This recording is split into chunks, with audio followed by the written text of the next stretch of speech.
The most important thing, I think, when it comes to picking the right training academy for your ongoing career as a performer and a presenter, is make sure that the people you're working with have a vast knowledge of the subject matter that they're trying to teach you.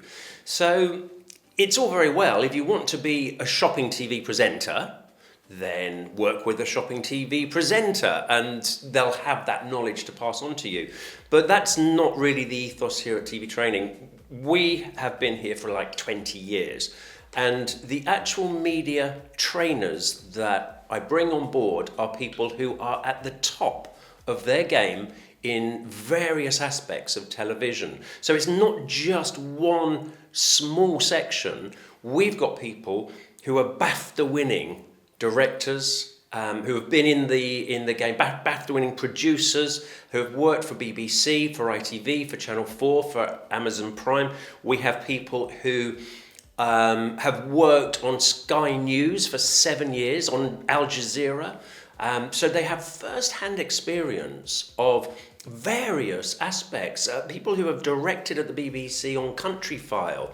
These are the people that are going to be training the guys who come to TV Training.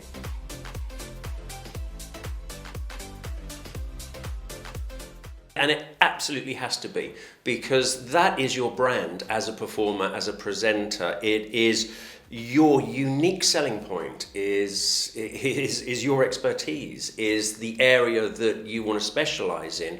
And I think the days of, I'll just work and do anything, I think they're just coming to a little bit of an end. Although, having said that, yeah, sure, you might get a job on a corporate video and a little bit of work here on some shopping, but you're not going to make a living out of that.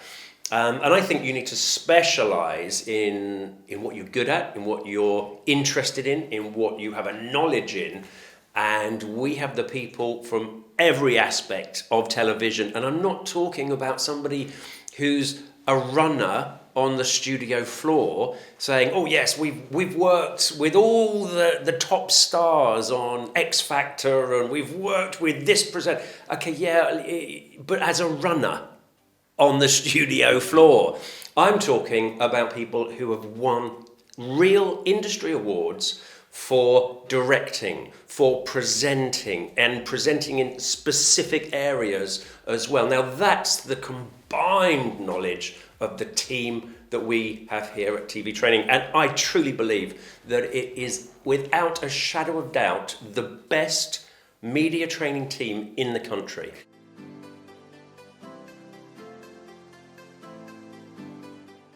Yeah, you have to make people feel comfortable. If people are worried that they're going to get made to look silly or made to feel foolish, or even in some cases made to feel like they're being reprimanded for not getting everything 100% perfect, it's not an environment that releases people to really truly be themselves and to discover that branding, to discover that area of expertise that they absolutely have to discover. So yes, we make it's absolutely essential that all the trainers here make it very comfortable. It's a very safe environment where people can come and discover and make mistakes, and that's fine. You've got to. I mean, listen, I've made every single mistake pretty much there is to make.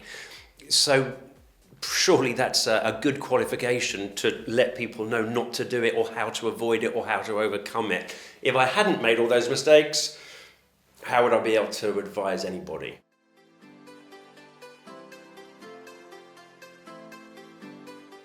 Well, what we have is what I would call the foundation course, or the masterclass, if you like, which is a 3-day course where you learn how to communicate effectively with the camera, and you learn what I call the tools of the trade. So how to use the earpiece, how to use teleprompter, multi-camera setups, how to interview somebody. These are all things that a normal TV presenter in a studio will be doing every day. And so we give you everything you need to be able to deliver that performance, to do that job.